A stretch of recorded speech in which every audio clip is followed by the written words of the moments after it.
measures to control? No, at a general level, there are those factors that, or those events that happen, and they cause disruptions, as Godfrey is saying. They can lead to changes or shifts in public policy. But at a more strategic level, you have to be thinking as a country, have you actually been doing the right things for you to be able to build the capability to intervene in different ways? So if you think of the kinds of things that we are talking about here, let's say commodity prices in agriculture, I think that this country has the capability, it has the posture to be able to organize agricultural production in a manner that you can mitigate some of these extreme situations.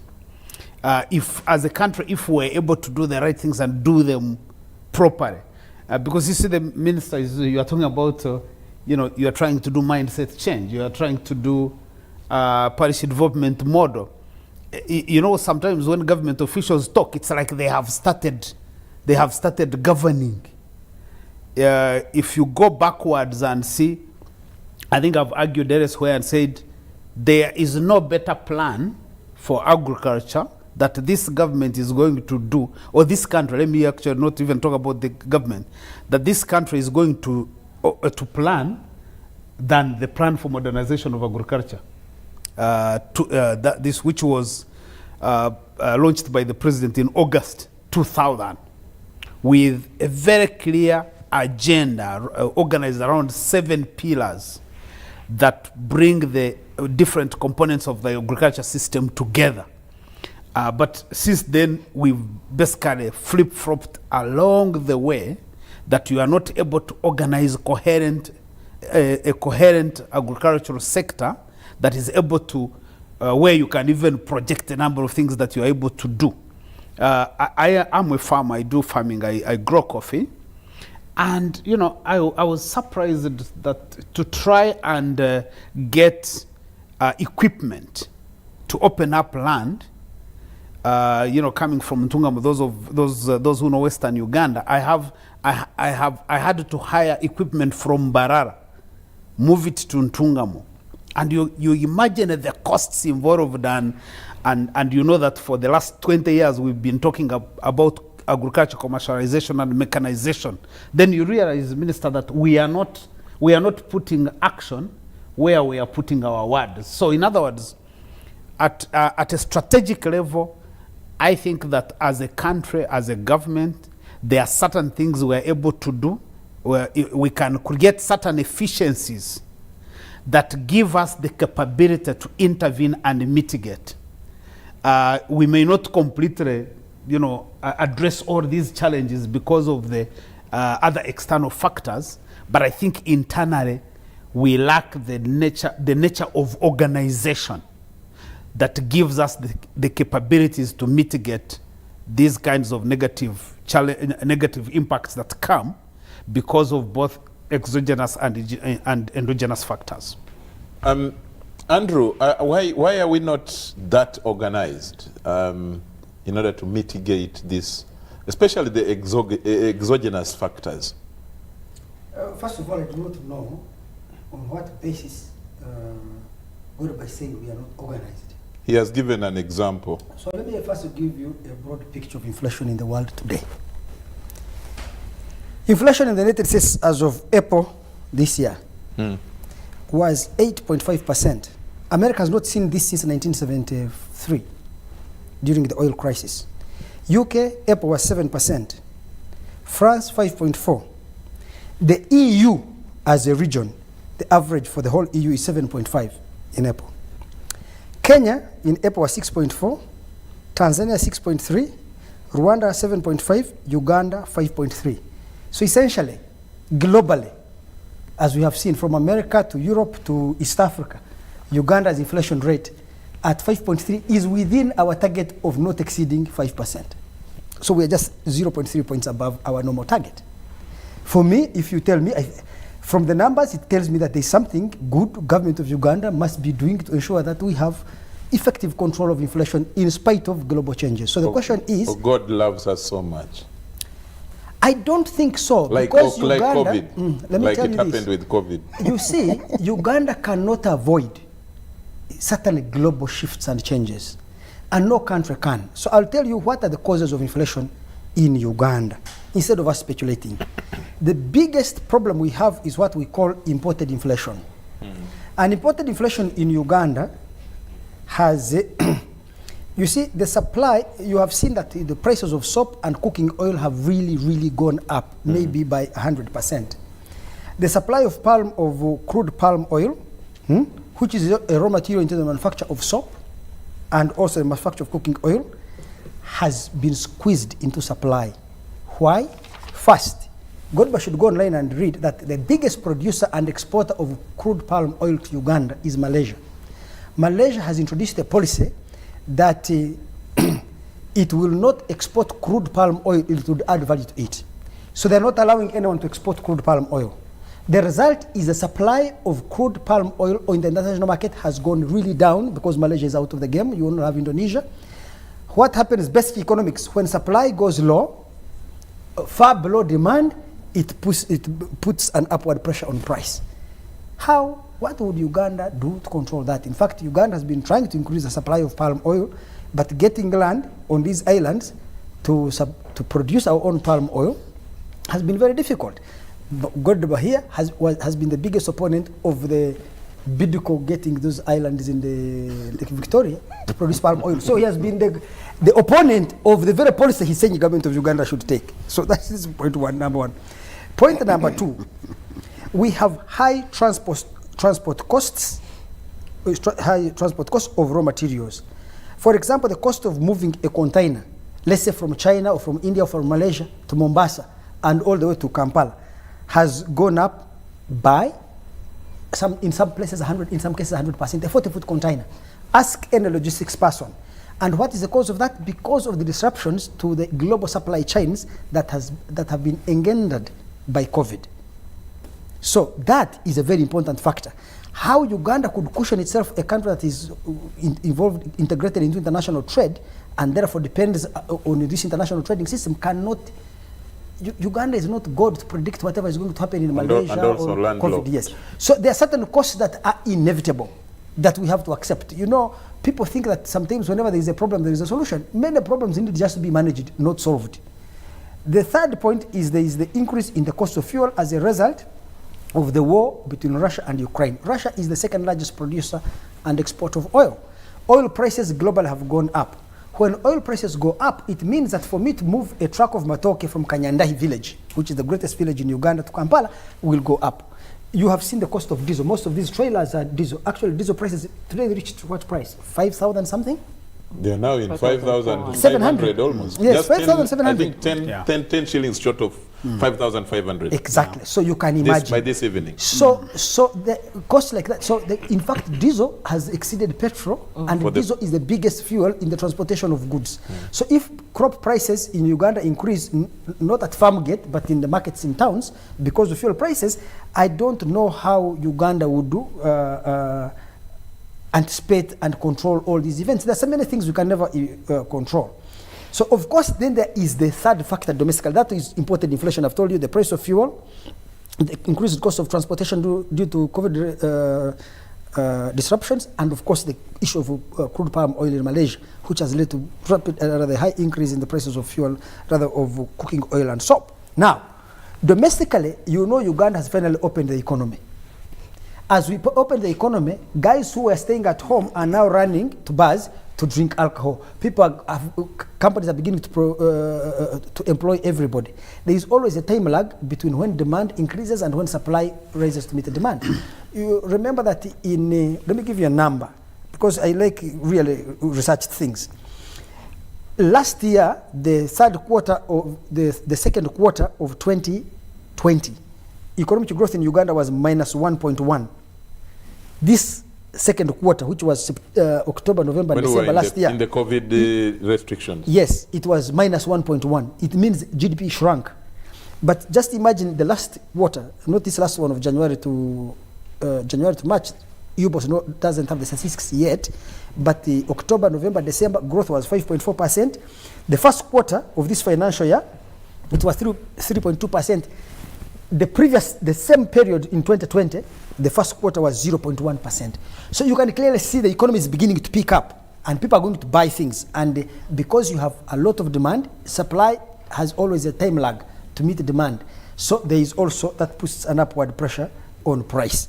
So the bottom line is this, that in spite of both exogenous factors and endogenous factors, Uganda's inflation rate by global standards, by regional standards, is fairly good. By even its own target of 5%, we are not doing badly. So we should not be crying over a problem which is not very big.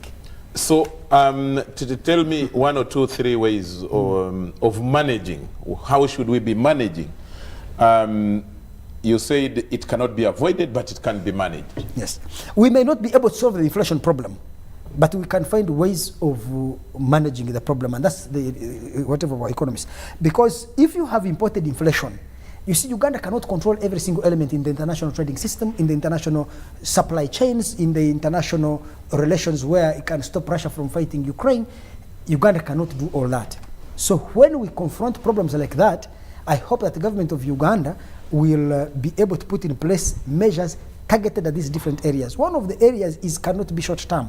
Uganda should look in the long term towards increasing the production of oil palm. In fact, we would save about 1.5 billion. We spend $1.5 billion a year importing raw material, which is crude palm oil, into the country.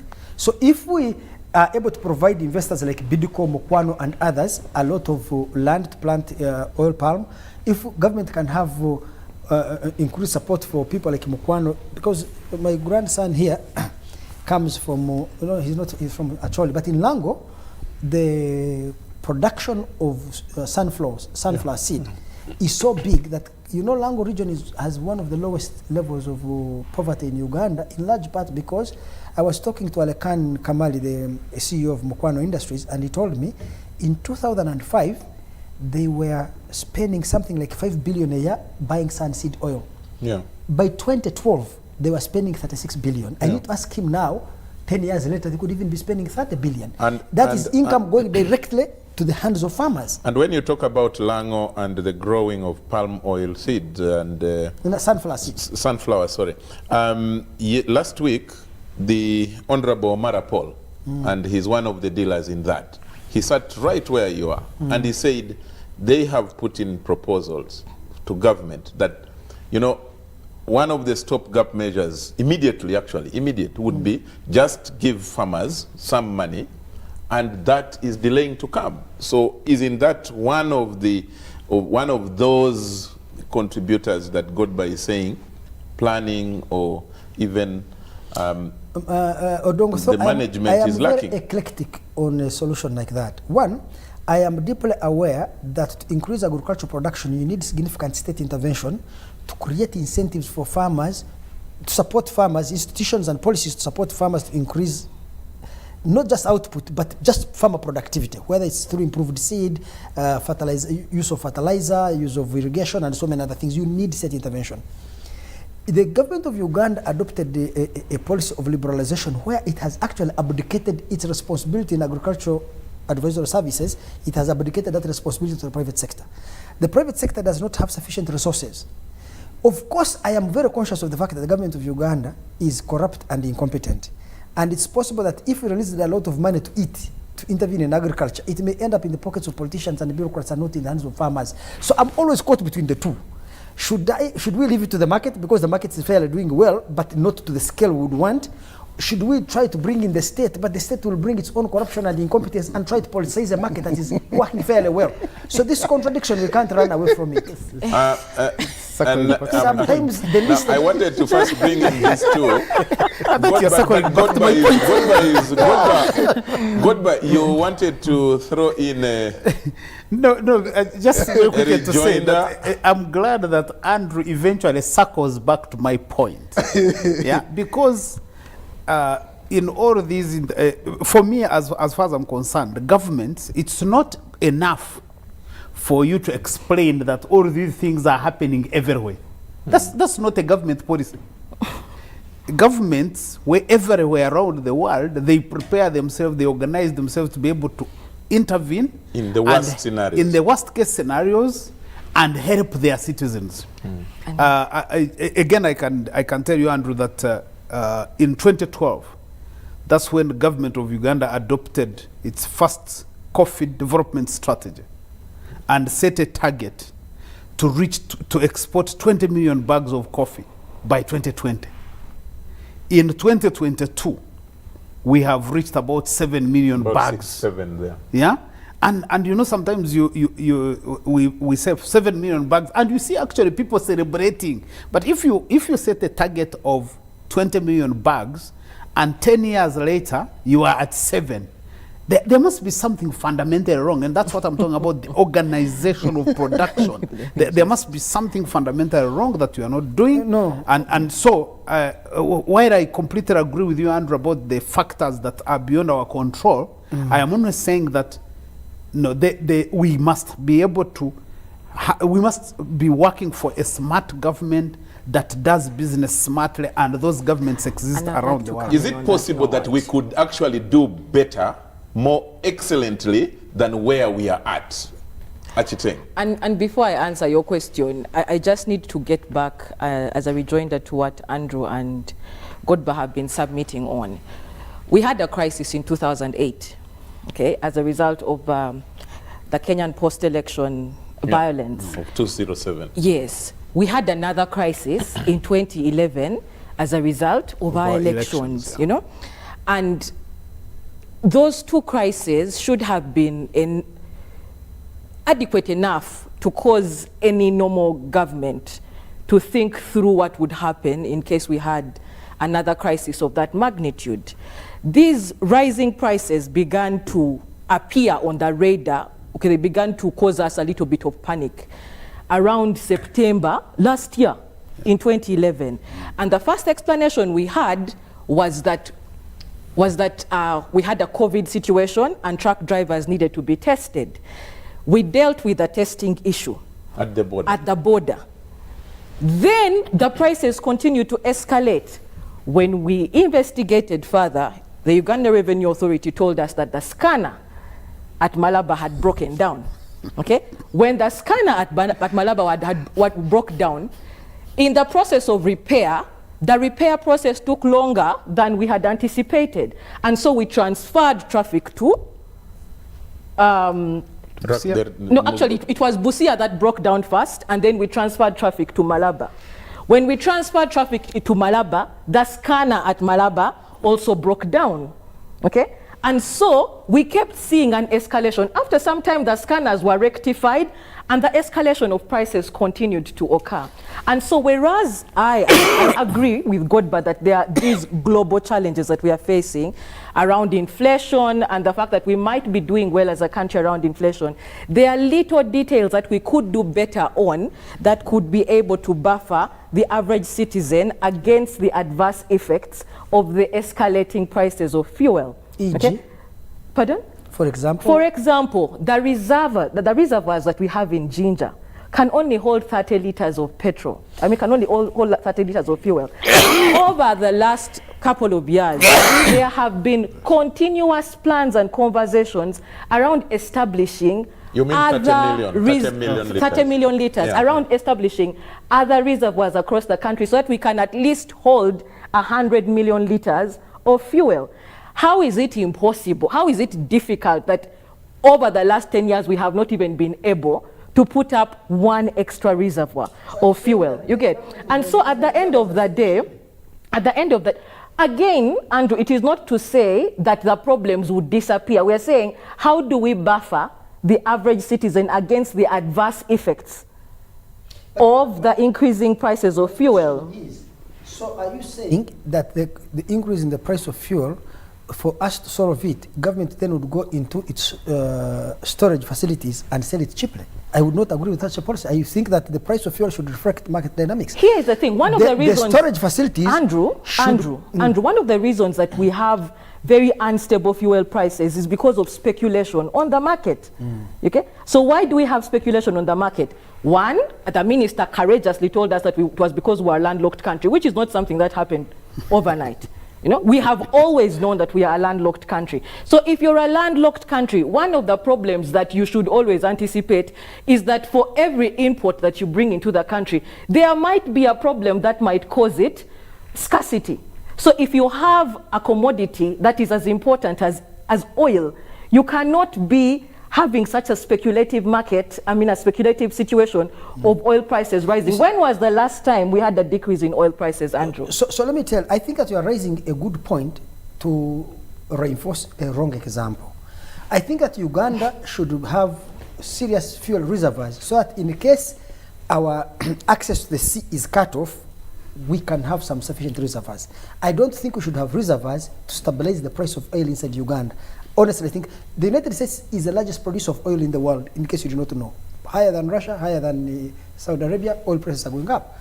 The price of oil is determined by international market dynamics. Oil is sold and bought in futures, and the futures market will respond to global dynamics. There is a war in Russia, so the cost at which people are going to begin buying it, people will bid very high prices.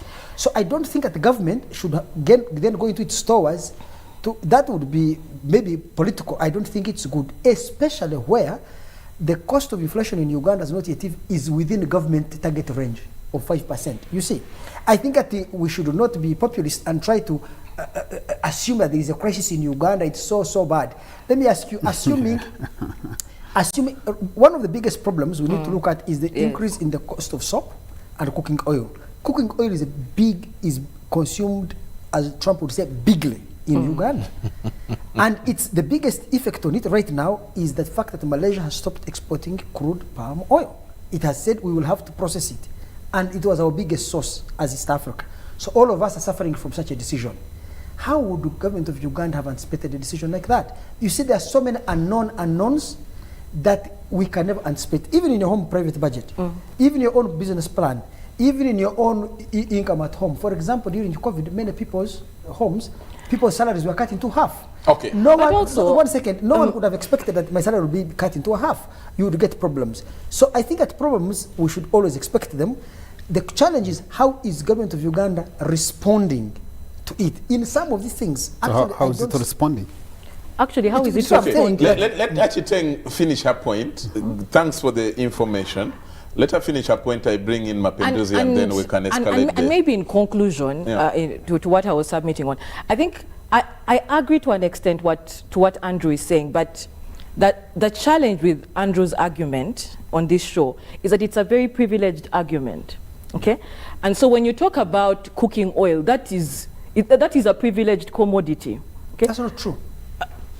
In fact, we might disagree. We might disagree. Oil today is consumed by the poorest people in Uganda. Yes. You may wish to find that out. No. It might be true, but again, when we say that, when you say that soap is consumed by everybody. Yes, soap is consumed by everyone. But when you're dismissive, of the realities of the average Ugandan, then that becomes a challenge to the conversation that we are having. Okay, so if we were to go back to the crisis that we are facing, okay, look at the average Ugandan that has to consume cooking oil, which you say is already problematic.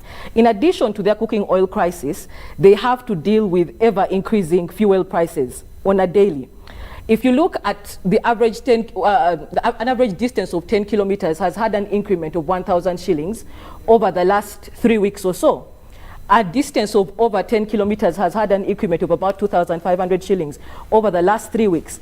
What the average Ugandan has resorted to is an issue of what do I drop to be able to afford my next best necessity.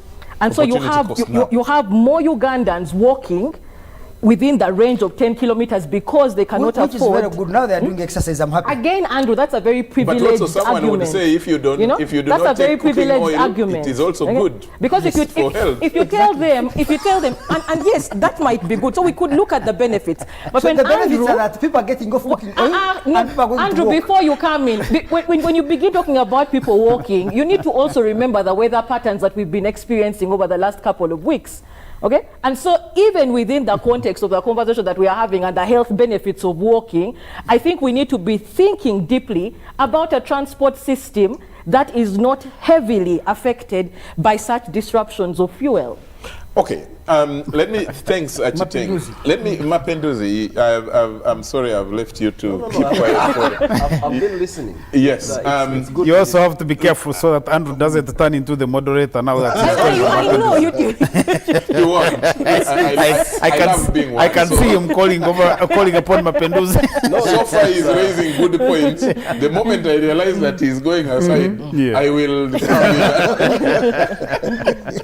Mapenduzi, last week when we had the discussion on a similar topic here, commodity prices, you and your colleagues, and especially the publicity secretary of the NRM caucus, the biggest MPs group in Parliament, said that you were going to raise some of these matters before Parliament in plenary and discuss ways of managing it, you know, what government can do to intervene and all that. How far have you gone with that? Is it, are we now saying that from a Parliament perspective, that where you sit, that we should let it stay, as Andrew suggests, that, you know, it will solve itself, some of these things we just need to manage? What is the latest in terms of what you as MPs are doing? Share with us. Well, Charles, we don't need to allow the situation to continue as such. We need to continuously be solution-oriented. And we can only do that when we have the right attitude. When the people in government listen and are responsive enough, when the population, the citizens, are also responsive. I will start the other way. The Honorable Minister talked about what they intend to do under the parish development model, a component where they think needs to be taken a lot more seriously. And that is the component of mindset change. My honest opinion is that I think we need to do a lot more in terms of mindset change with the people in government before we even begin to talk about mindset change at community level. Why so? I don't think many people at decision-making level have the correct mindset. Because I see the amount of energy those charged with the responsibility of providing solutions to the citizens. I see the amount of energy we spend in defending the things that do not work. How much time we spend in trying to justify why we are not doing A, B, C, D, instead of looking at options and really being proactive. Just as you said, almost daily when Parliament is sitting, members of Parliament are raising this matter, the kind of environment Ugandans are faced with right now. And of course, you know our role as Parliament. When we debate such matters and come up with what we think works, there are people charged with the responsibility of implementing, making sure that such decisions are taken to another level and practically taken to the common man and woman. But I always see the kind of reception, the kind of responses and all that. That's where we need to come from. And that's why I think, that's why I'm bringing this suggestion that maybe we need to talk about mindset change, starting from the top, going down. Do we have the correct mindset? Are we being solution oriented? Are we being proactive?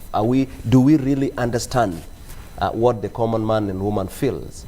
And do we put ourselves in their situation and try to? So these are things that have to be looked at critically. So in terms of what Parliament is doing, we are doing everything possible. But I also want to say this, that, you know, we need to look at this at two levels. There are obviously things that we cannot necessarily determine, and we should accept. There are things we cannot control. For example, when we are told that oil price is going high and high because of whatever is going on between Russia and Ukraine and all that, we cannot ignore. These are facts. And we are not going to change that from Uganda. These are things that, all right, because Uganda has to depend a lot on what happens globally. So that is understandable. And so because we are not going to control that or determine what happens globally, we can only come up with ways that tries to manage the situation. So even in the hardest, in the most difficult environment, we are still able to navigate through and let the people continue. But on the other hand, because when you look at what is going on in Uganda, it's not only Uganda. Many countries are confronted with a similar situation. And when you talk about inflation rate, like my senior brother Andrew put it, it's even worse in Kenya. Kenya moved from, I think, about 4.5 just about 2 months ago. Right now, the inflation rate is at 6.6, almost 6.6%. Uganda moved last month. In March, actually, Uganda was at about 3%. Right now, it's at about 3.5. So if we are going to be moving every month by 0.5, that means the future is not. So we are going to continue having this. But where I am a little bit disturbed is how we take early warning signs seriously, how we plan, how we provide the necessary environment so in future we are able to avoid a lot of the challenges like what we are faced with right now. I'll give you this example. Last year, and of course because of what we went through during COVID, like the Honorable Minister gave an example, I spent a lot of time trying to do some work in the farm, but also trying to work with the COVID task force and all that during the COVID period. And I remember around 2020, I was able to have a lot of cabbage. You know what happened? Because the markets were closed and all that, I lost. I even did not have where to donate. I did not have even where to donate. Yeah. At least around 2019, I had a lot of watermelon and so on. I donated some in schools and all that. But 2020 was terrible. Now, so many farmers lost a lot. And that was an indication that 2021 would be even a much more difficult period for farmers who lost in 2020. Okay? Then 2021, the scientists who are responsible with predicting how the weather would be kept on giving warnings. They kept on sending messages how the weather pattern would be. Starting from around September last year, they came to October. And when you study what we went through, like in the northern part of Uganda, the entire month of March, there was no rain. Even last month, there was little rain. And so when you look at the high cost of living right now, there are two factors. One is definitely fuel price. But the other one is food. Food is becoming more expensive day by day. And then you realize that the farmers are continuously facing a lot more challenges. So you never know what is likely to happen by July, September, or even October. probably life is likely to be a lot more challenging than what we have right now. And so where I think our planners, our people charged with the responsibility of planning in advance, looking at what the future is likely to be and putting correct measures. Where I have a problem is that when we detect that we are likely to have such a problem next year, we begin to plan now. We begin to plan now, because we are not going to say we do not have food and it's because of the war in Russia. We will say we do not have food because we planned poorly. Yeah. We planned poorly because we knew there would be little rain, and so, and then when you look at, I want to give you this example, my brother Charles, during COVID, the first lockdown, I can tell you when we got into that lockdown, there were very few Ugandans who had enough food to take them for even a week. Now that's where we have a problem as a country. And you cannot, in this case, blame only government. Because it starts at a personal level.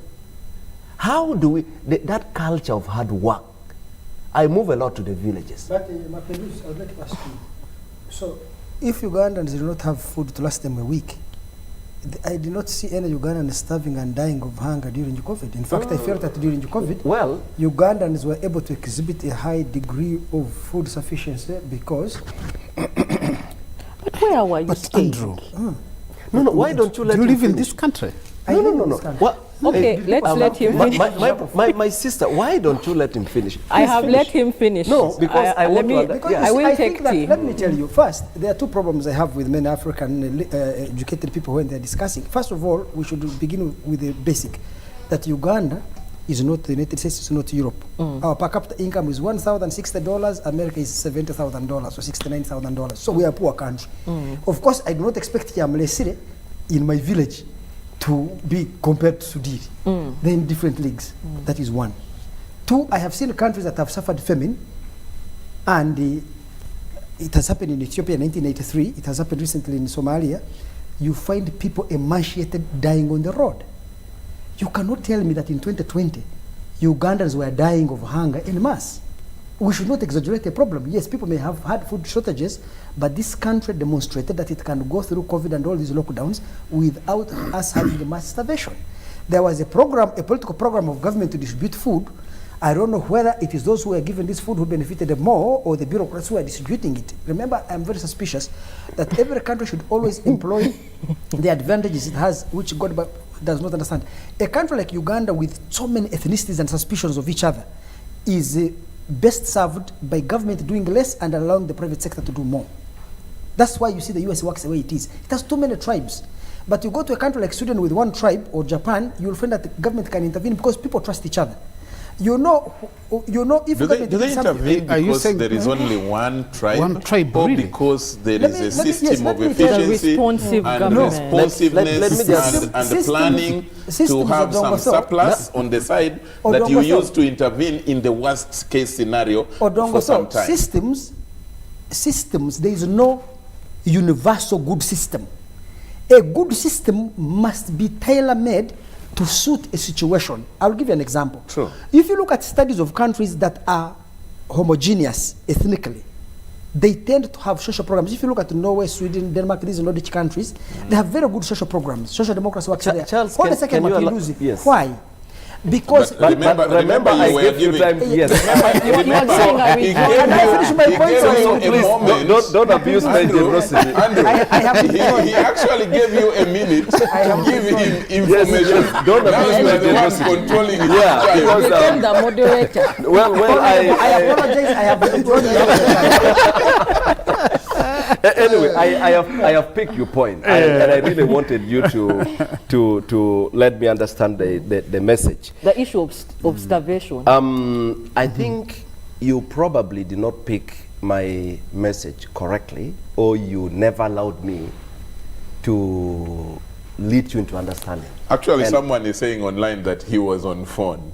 Someone called Nixon that tell Andrew that he is not respecting the rest of the panelists. He is on phone and I'm seeing him on screen.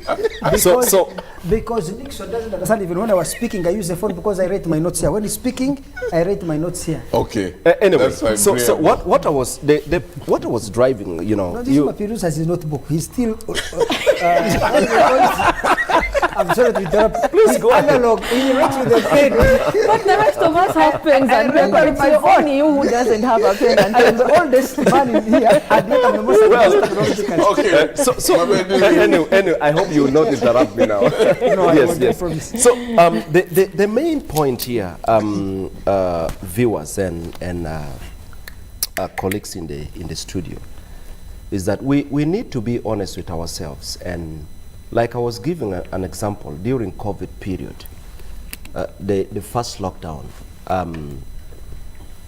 For me, probably Andrew did not experience this because that time I was working with the local government of Gulu as chairman. I moved to the villages. I interacted with the population. The number of people who would come to the district, the entire compound would be flooded looking for food. And then the first thing that would come to my mind was, is this how life would be? So does it mean our families cannot afford to even have food that can take them for a week? That's the message I'm talking about. And so it's even much bigger than just talking about what government can do. It takes us back to the question of responsibility, right from family level, at individual level, at community level, and so on. I'll give you an example, Ladit Andrew. In the early days, government structures were so strong and functional that when a sub-county chief or a sub-county council decides to come up with a bylaw, in a Choli sub-region, there is a particular kind of cassava. It's called local.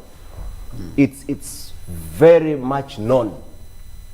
It's called local because it came as a result of a bylaw by local government that every household must have this. And that was purely to drive people towards ensuring food security. So the question is, how much are we trying to do right from local government level? How much are we trying to do at community level? So we can deal with the aspect of food security, but also we are able to begin producing what can generate income. But also it takes us to another level. How much government understands, how much government knows in terms of providing the right intervention that would help people deal with the question of food security, but also grow much more. So these are things that we need to look at, because what if we are going to continue having these escalating prices simply because we do not have enough food? Government is not going to start picking, tractors, oars, and plow for people. People have to work. But also, how do we support people to work? I'll give you an example again. In northern Uganda, actually sub-region, at household level, almost every household has about 7 acres of land, arable land. Averagely 7 acres of land at household level. There is land. But when you try to find out, every household is cultivating average about 1.7 acres, which is just about 30%. So the question is, how do we support people to start using a lot more land so they can make more money but also have enough food? So these are things that needs to be. We are not going to wait for other countries. We have what it takes to make a better environment for our people. So for me, it's about planning, but also it's about taking responsibility, not only at government level, but everyone needs to know that we have to take play a role somewhere. Okay. So this lamentation and all that, it's not going to work. We have to be solution oriented. Government has to provide a lead role, and then the rest of the people have to follow. Okay, Honorable Minister, you have heard this from these colleagues, the points raised, differing as they are. In terms of the planning, are you responsive to some of these issues that come up from the different discussion forums, if you like, from Parliament? Are you engaging with parliamentarians to, receive these views from across the country to know how serious it is? Or are we just going to let it remain the way it is? I mean, even postponing a problem is solving it. Is that the attitude the government has, or government is really trying to intervene one way or the other? And every time I sit in this seat here, which you call the hot seat. The hot seat. My work is to listen to different opinions. We will turn the gun. Listening to different opinions, Yeah. because it is feedback. Yeah. It is feedback for me in government. Yeah. And I'm happy my brother Mapinduzi was saying, I think mindset change should start with government. And you know, government has 3 arms. So me and him are what? Government. Well, I agree with you. And me and him are the planners. Yeah. So when he's talking about planning, he should not look at me. He should look at both of us who are in the planning unit. Yeah. And what I can say, for instance, Godma was talking about the various programs which have been in place. The plan for modernization of agriculture and so on. They have not been in vain. There are some gains that have come out of those programs. You should look at, for instance, the cattle corridor, Godma, because you come from that area. We have enough milk now. We even have it in surplus. And it's there, and it's known. For us, we don't have. For you, probably. Side. Where do you come from? Teso. Teso. There was a restocking program, I think, and even now it is still there. But what I'm saying, there are programs which have registered some success, and you just see concrete examples. If you look at the Bushenyi, Ankole, and Kabarole area, the program has produced a lot of matoke.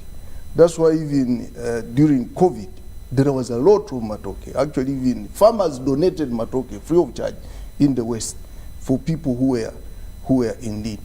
Yes, you have talked about coffee, but even that increase in the fact that we didn't meet the target doesn't mean we did nothing.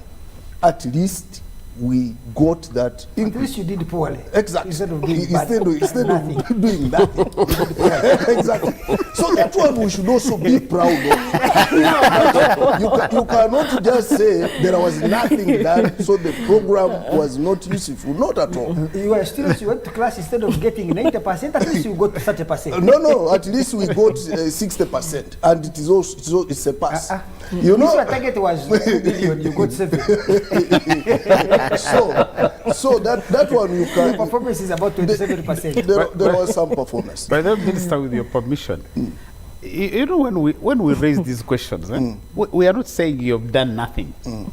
Me, my argument has been that a country that wants to win, that wants to compete at the front line, cannot settle for less. 50, even 50%. As a country, I think that we have the potential to do a lot and do more if we put our actions behind our words. How? That one I agree. Let the minister finish and I will explain to Andrew how you do this. I agree. Yeah. And that's why I think my brother Honorable Mapinduzi was talking about mindset from top to bottom, so that we can all put our hearts on something that we are doing as a nation. Yeah. So all these other issues which you are talking about, building reserves and whatever. Look, even if you have reserves, there are some things which are not under our control. Even if you have reserves, they can only probably get you out of an emergency shock. But now this is a condition which is bigger than even reserves. In 2020, OPEC countries decided to cut supply of crude oil so that they manage their own market dynamics. And all those were not in charge of. Yes, there was a disruption of entries of trucks, but you know, problems came all at a go. As we come out of this, another one comes up, and then we get all this disruption. So this fuel crisis, and which Andrew Mwenda has correctly articulated as one of the problems we are getting in rise of prices, that one we don't have any control about. Another thing which I would like to say, during COVID, yes, government supplied food, but I'm also happy to note that most of this food was not imported food, because posho that was supplied was bought from within Uganda, which implies we have the capacity to produce all that posho. The only thing probably which was imported would be rice, and rice was not much in terms of donation and what government was supplying. But now, what we are looking at now is, for instance, on palm oil. We are now determined and very serious to see how the Sango Bay project can take off, so that we prepare now for future shocks. And then we are also trying to see whether Bundibujo we can also increase production. And for sunflower, the Honorable MP was here and he talked about it, and I went immediately and gave feedback to the Prime Minister, and he's working on issues of seeds. Because I told her we're on a panel, and one of the government officials is the one promoting sunflower in the north. So now it has been captured as one of the enterprises, and government is going in for that sunflower. So we are really planning, and we are in the cookhouse. But just as Mwenda has told you, we are monitoring the inflation. It has not reached that unmanageable level. So we can't come up with the interventions which will even make it worse. But now that, for instance, the rains have come, we are trying to encourage as much as possible for people to grow more food, so that probably we can mitigate those food prices.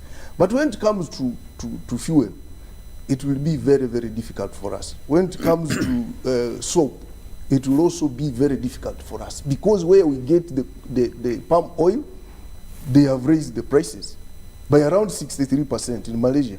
And Brazil has a problem of weather, so they can't also give us enough crude oil. So now we have to look at what we can do ourselves.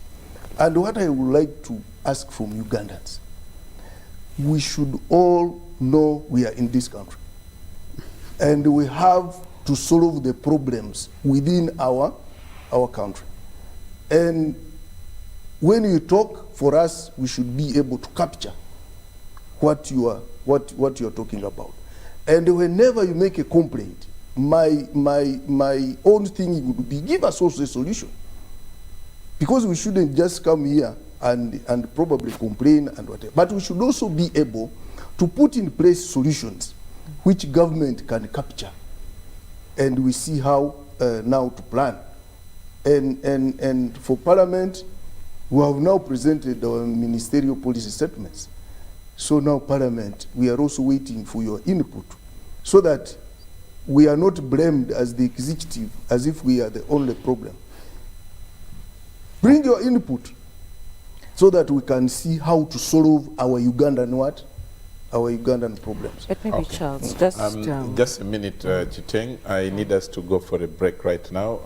We have to also do some business, and then when we come back, I'll just share with us the feedback from the audience, and then I bring back the discussion here. Just let's, and at that point, let's open up, and feel free to interject, of course, with respect to each other, and also with sensitivity to organization. So let's go for a break right now, and then we will be right back.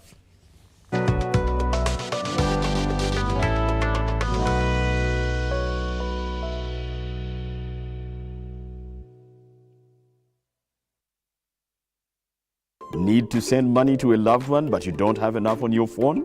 Have you run out of fuel, but you don't have enough money? Do you want to pay for your car or water, but have insufficient funds? Or do you want to shop but you don't have enough money? Don't worry, get away with MTN Momo Advance. Momo Advance tops up your Momo to complete your transactions. Dial *165*5*3# to apply. MTN Momo Advance is always available when you need it.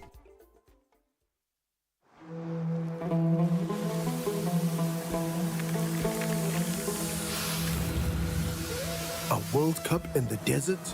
The first one in the Middle East. The first to be held at the end of the year? That's crazy.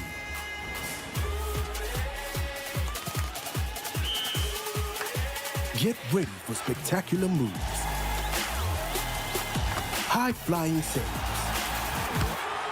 Unbelievable goals.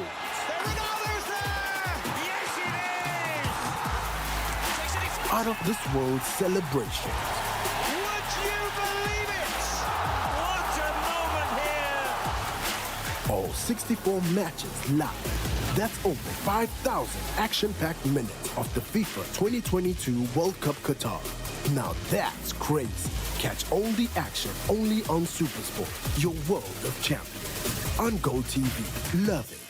Be alert! Do not share your Airtel Money PIN number with anyone. Airtel Uganda employees will never ask for your Airtel Money PIN number on call, SMS, or by email. All SIM card registrations, SIM card verifications, or SIM swaps are done at clearly branded Airtel shops and not on phone. To report any fraudulent activity, please call 100 immediately. The official calling number for Airtel promotions is 0200 100 100. Stay alert on Airtel Money. Instant, secure, borderless.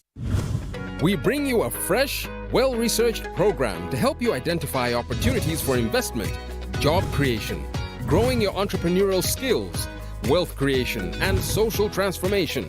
We have a product that is ready for schools, supermarkets. Create wealth, transform livelihoods. Every week, we showcase opportunities for creating new products and services. I now harvest a lot of cocoa. When I harvest it, I sell. After selling, I put money in my project. I have 2 projects. 1 is for construction of my house. 2 is for educating my children. Excellence in innovation, the passion and drive to succeed, and the right mindset to grow your business. Create wealth, transform livelihoods. Brought to you by Operation Wealth Creation.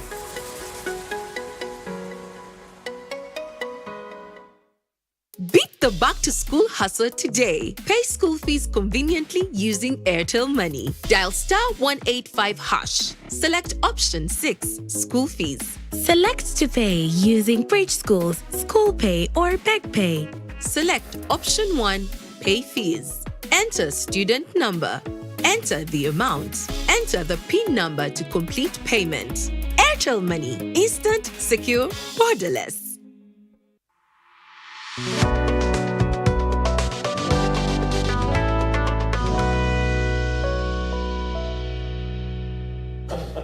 Gentlemen and lady, we are back on air.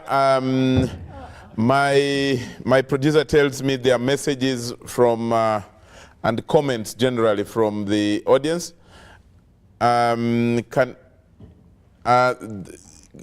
We shall read them as the discussion goes on.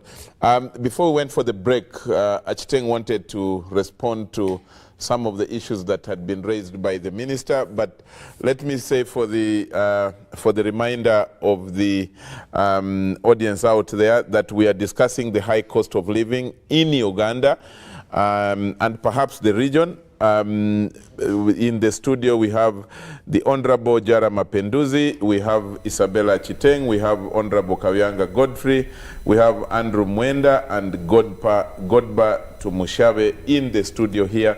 If you want to join us in the discussion, we are streaming live via YouTube, but also you can join us via hashtag UBC Behind the Headlines, or even better, through a message via 0709 602592. I will repeat that, 0709 622592. That gets your message right directly to the studio and where I will get it.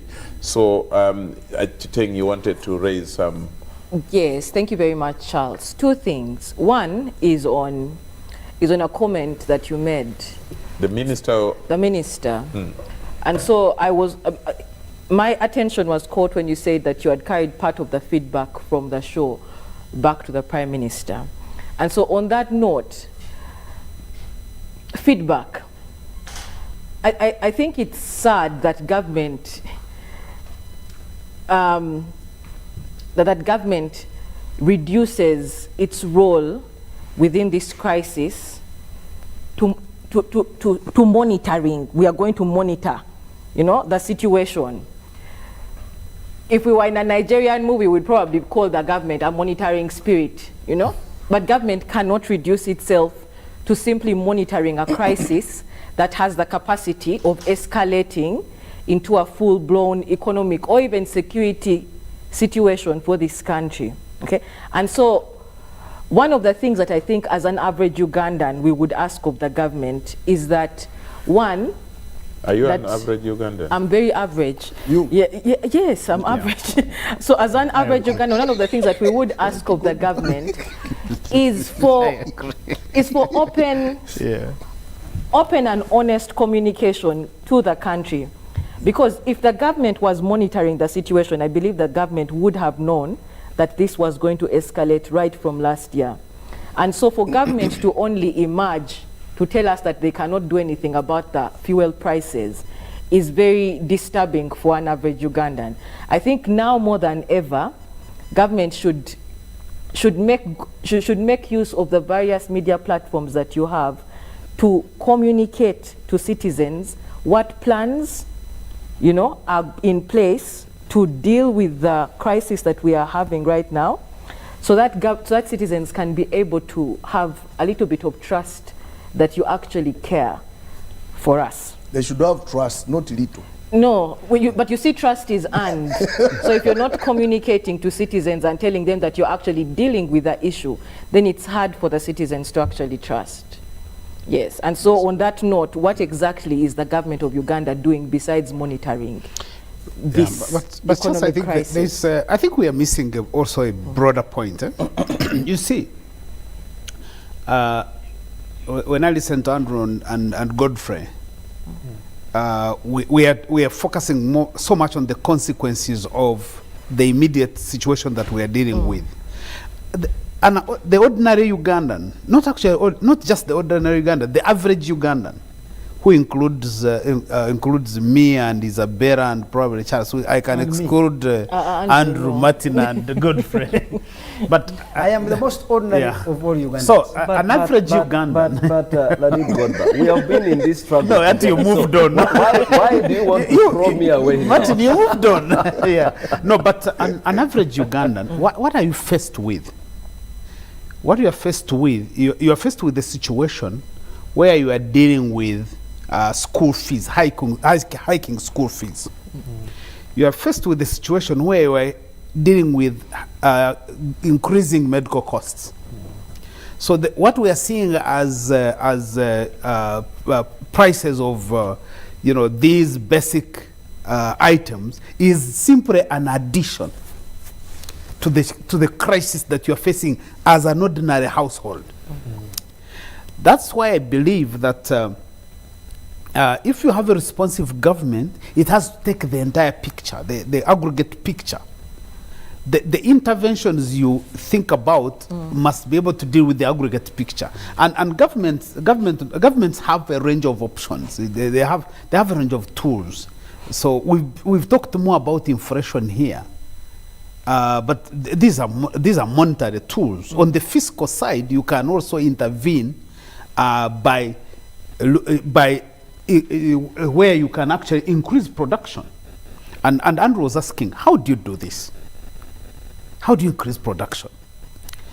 First of all, I believe that the things that we have discussed as a country, we have discussed this consistently, we have reproduced them in every document. There is no document of government right from the Poverty Eradication Action Plan 1997 that has not talked about reasonably priced agriculture financing. That me as a farmer, where do I go to be able to access credit that I can be able to engage in production? Because it's expensive. I do it, and I know it's expensive. And government is the only entity that is organized to be able to deal with that. I see some of the work that is being done by institutions like the churches now. We have a very enterprising bishop in Ntungamo, Bishop Ahim Sibwe, who has established over 200 acres of coffee using church land. If you have a government that is really committed to mechanize and commercialize agriculture, these church centers, they can be centers of commercialization. So what you need to be able to do is enter into an arrangement with the church, like the church in Ntungamo, and provide the financing for the equipment. Because me as an ordinary farmer, I will not buy a tractor. But I need a place where I can go and get a tractor. So I think there are a range of options. All of these things, we have discussed them as a country for the last almost 2 decades on how to commercialize agriculture, how to mechanize, providing financing, and we have not done it in a business-like manner. Incidentally, many of them we try and do. We make attempts. So we make attempts with the Youth Livelihood Program, with the Women Entrepreneurship Fund. There are all these political programs you do. Now you say, oh, we've brought parish development model. Right now, Godfrey, when you ask what is government doing to deal with the question of the structural constraints to production, every government official talks about the parish development model. And you know that if you've picked lessons from NADS, you know that other than repackaging some of the things, you know that the delivery of parish development model is not far different from NADS. In as much as NADS was just doing with extension services, the organizational infrastructure that delivers the program has not changed at all. So if you want to organize production, and I would give you, with humility, I would give you my advice that in this country, there is no organized production that you will do that goes below the sub-county. Because the sub-county, in my view, constitutes the most viable production unit around which you can organize production. But to say that you go to the parish and the village without that sub-county being organized structurally, institutionally, you are going to face the same problem. We'll be here. But sorry for interruption. Yeah. Maybe you should ask him, because it is his time. I'm actually asking him. Matthias is my friend. I can't say no. Yes, thank you very much. What about I guess Minister, I would be hard pressed to allow you to intervene. my brother Godba, when you talk about the parish development model and you talk about the women entrepreneurship, program and all that, for the last 2 weeks, the committee that I chair, Local Government Public Accounts Committee, we have been looking at the audit reports for different local government entities, and we started with the Central Region. And I can tell you the auditors found out very interesting information. Actually, all the districts we have interacted with under the Youth Livelihood Program, their recovery rate averagely is at 20%. Yeah. And this is from 2014-2015 financial year. And when you ask them why they are failing to recover the money, they almost want to cry. and they tell you, we will pray and try, but we don't see any hope in recovering this money. Why? Partly because of poor planning, partly because of poor implementation strategies. The idea is super, but how we design, how we implement is a big challenge. The same with at least OWEP, at least the Women Entrepreneurship Program, averagely is at 35% recovery rate. So even that's also bad, 35%. Better than the YLP, better than the youth livelihood. There are very interesting stories. Like when you one time I must say, Honorable Pinduzi criticized me for asking for 1 minute and using it 20. Well, I'm about to finish. One time I interacted with leaders from Arua. They told me some of the youth decided to cross borders, others into Congo, others to South Sudan, because they feared they would be arrested for failing to pay back. Okay. Now we are having the parish development model. Where I have a bit of a challenge is the moment we allow a program like OWEP and the YLP go just like that, and people do not feel the pinch of failing to take responsibility in making sure implementation is done correctly, we are likely to have a repeat. Because in the parish development model. Exactly, because you are using almost the same people to implement. They fail to implement the other one. They have not been brought to book. There is no sign that playing around is risky, and they are coming to. So I think, Honorable Minister, we need to make not Godba. We need to make it a lot more risky for people to play around with programs. Yeah. Okay. So they know when you are given responsibility, you perform. Okay. But also we prepare those who are supposed to get. When we don't prepare, like you are introducing a beautiful program, and you want to train the beneficiaries for half a day. Someone who has never been involved in an activity, you want to give money, but you want to design a training program for half a day or 2 days, and you think that is enough. Okay, good, but is that... Yeah, no, I just to conclude, because I actually have, I think if I was running government, I would not want to run government as a microfinance company. I would fire very many people. Yeah. They will stop you from becoming. Yeah. I would fire many people. I'm not talking about you, Honorable Minister. So I would. You run government. You see, if the Youth Livelihood Fund, I should be looking for what are those enterprises or companies that have emerged because we made the investment. Or whether it's even if it's the Women Entrepreneurship Fund, I would say, are there women enterprises that have emerged? When you look at the radar, are there those companies that have emerged because of this financing? So I would not be worried even about the recovery. I would be worried about, did the plan produce enterprises that are employing people, that are producing products? Finally, the countries that have transformed in this world, they don't do general things. You don't go and say, oh, we are providing money to every sub-county. No, countries that have transformed, they get what they are called flagship programs. Countries that have gone to the moon, one of them, the last ones being India, India decided they said they were going to send a person to the moon in 1970, and they established universities specifically for training people for space missions. By 2000, India was sending people to the moon. The India Technology Institutes, which were established in 1956, are the ones which produced people that created the IT revolution in the Silicon Valley, and went back to India and really led the IT revolution in Bangalore.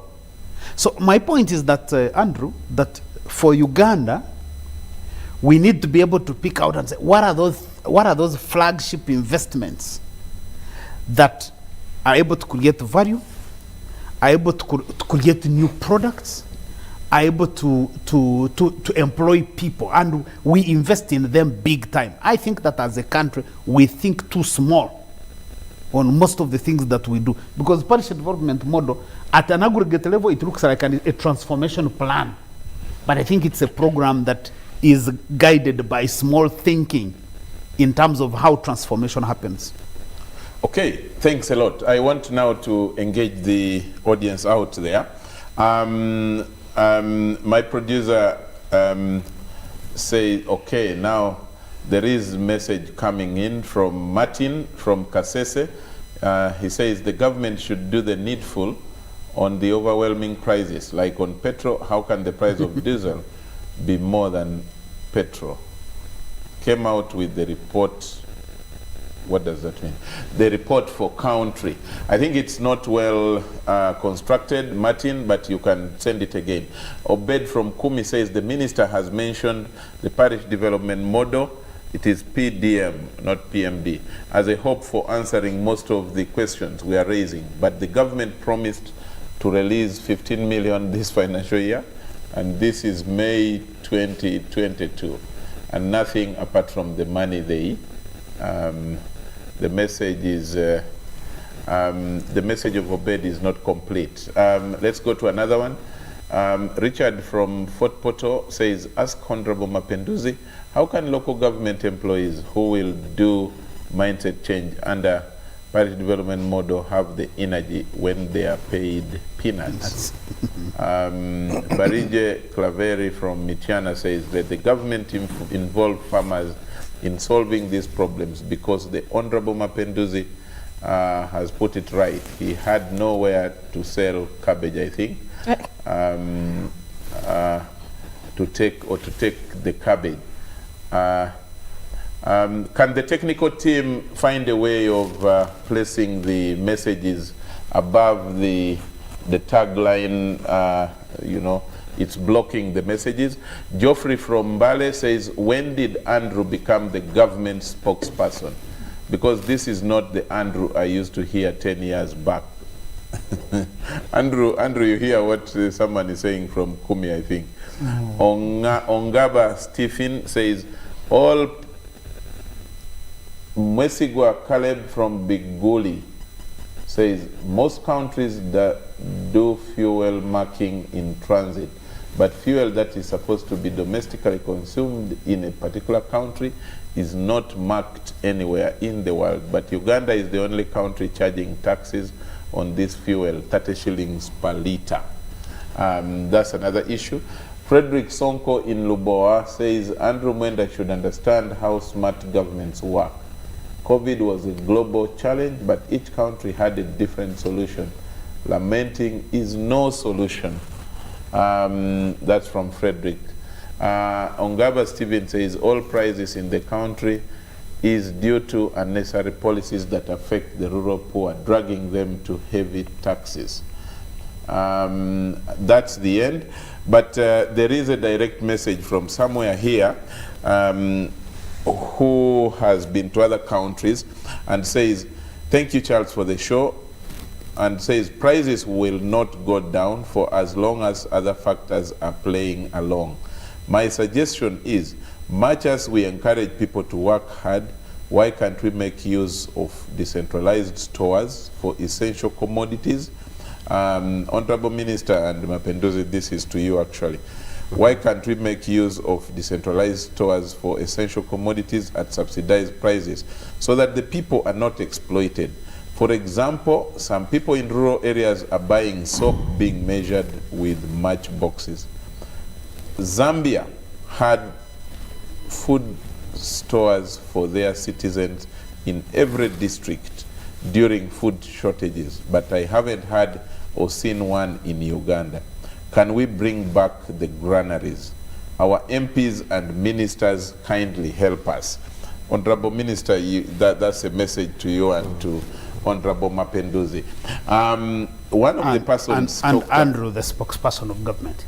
And Andrew. Yes.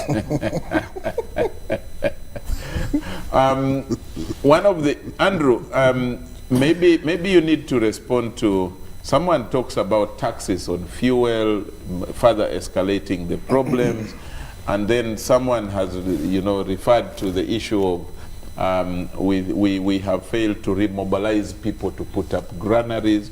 Those are all interventions, local interventions that used to, used to mitigate shortages of other different commodities. What are your responses? Let me start with Andrew. First of all, I have so many things to respond to Godba and do it in 2 minutes. 2 minutes. But I've been listening post for the last 1 hour. No, that's not true. But then let me first lay out my disagreement with Godba, and to an extent Isabel, less so with the Godfrey and the Mapinduzi. You see, Godba has this belief that whenever there is a problem, the government will have a solution. And Godba has this belief that somehow government is separate from the society it presides over. You see, the people who run Uganda have been produced by the Ugandan circumstances. They grew up in Ugandan villages, going to Ugandan schools. They reflect me, him, and everybody else. What no, they don't reflect me. I can tell you they do. They reflect you. If they don't reflect you, why have you not created good? Or what has stopped you? Yeah. You tell me what you have created that is of a global standard. Why do you expect government officials to create something you cannot create? Is Greece the same as does Greece get money from Ugandan taxpayers? Exactly. So the Ugandan taxpayers have a parliament, have an elected parliament, an elected LC5, LC3. They do things to reflect their interest. You cannot somehow say that Uganda is not managed by people from Norway or Japan. The people come from the Ugandan society. They reflect Ugandan attitudes, mentalities, shared cultural understandings, idiosyncrasies, whatever you mention. So Uganda is a reflection of us, the people. So you are saying our leaders are us. You are saying we are supposed to be like we are supposed to be where we are. To you. Huh? Yes, of course. No, where else would we be? This session allows interjection, okay? Yes, but I'm saying where else can we be? Because when I go to government offices, I meet people I studied with in Mwiri, Mbarara High, Nyakasura, Makerere, people from my neighborhood. You see, I have not found there people from Kenya, people from Norway. So even when you go to State House, same. So if you go to a ministry, whatever it is, in other words, Uganda is a reflection of Uganda. And we need to understand that. But Godba has this belief. Let me show you the fundamental errors at the philosophical level of Godba's mind. That whenever there is a problem, government has a solution for it. Two, that why don't you tackle the issue guys, that he raises? Allow me to make Andrew, my point. No, on that point, there is a fundamental exercise I'm supposed to perform. For the public out there, they want the issue. They don't want Godba or Andrew. So respond to the issue. I'm trying to put these arguments in context so the listener there can understand that you cannot have a perfect solution to a problem. Because you see, each one of us has problems. That's why Godba is not Bill Gates or Mark Zuckerberg. No one has stopped him from being that. You see, there are certain limitations. What kind of argument is that? Listen to this. He talks of creating a smart government. Because Uganda is built as what is smart government?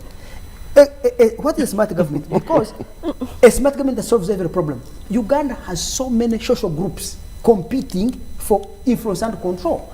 So whatever government creates is a result of contestations between different factions within the state. Three. It is not true that the government always has the endowments to intervene successfully whenever there is a problem. These endowments can be human resource, they can be institutions, or they can be money. Many times government of Uganda or any government elsewhere just doesn't have the institutional capacity, doesn't have the human resource, doesn't have the money, or all of these are available in limited supply. So I'm always conscious of the fact that whatever we can do is limited by many things. What Godba can do at his house, what Mapinduzi can do in his home, what Kabyanga here can do in his constituency is limited by so many things. So you cannot have a perfect society. In fact, we need to understand. But who has argued for a perfect society? That's what you're arguing for. What have we argued? So what are the limitations? Show me, because you were saying that some government must do everything correctly. Government can't. Okay, Charles, I think I need to intervene on that point. Let me first finish. I listened to you. I want to finish. I want now to give my view. A government of any country is not a technical organism which you can take to a laboratory and does things technical. It's a social organism. That is one. And that social organism, its ability to act is determined by contestations of different You can social groups. imagine, this is not a class of political economy. Yes, because the listener there needs to understand that when we come to criticize government, we must be cognizant. But the listener there cannot understand what you're Social saying, organism. Andrew. They Yes, can't understand. Break it down. So government is not a machine, that you can program to do in a particular way. You see, when the government says there is a policy, there were people who are going to lose by that policy and others to benefit. Those who are going to lose will fight the policy, whether it's good or not, because it's not good for them. You see, what is good for Godba may not be good for me. For example, let me give an example. Uganda, we want to do industrial policy. If we want to do industrial policy, it means that we must get our raw materials and process them locally. But that may mean, but it may be better for me as a trader of coffee or cotton or whatever it is to trade it in the international market in raw form. But the government of Uganda may say, no, we want cotton to have value added, like they are doing in Malaysia. So they impose a ban. It means you are disfavoring farmers, favoring industrialists. In the long term, Uganda may benefit. In the short term, those who stand to lose will fight. Even a good policy, because it's not good for them. So you do not have these universal benefits. Benefits come to different social groups. So government reflect their social base, particular interests at a particular time. For example, let's look at Uganda. Who are the interests that converge? He was saying, let me quote him, because when they're speaking, people say I'm on phone, I was writing. Somewhere he said, this country we think too small. I'm inclined to agree with him, by the way. Why do we think too small? The question is, who are the forces that converge on the state of Uganda to shape its policy? You see, you don't have industrialists who are designing computers, aeroplanes, and the most sophisticated technology, who are influential in the government. Whom do you have? You have Godba, you have Mwenda. No, you have. They are professionals looking for the next job in the government in order to get money.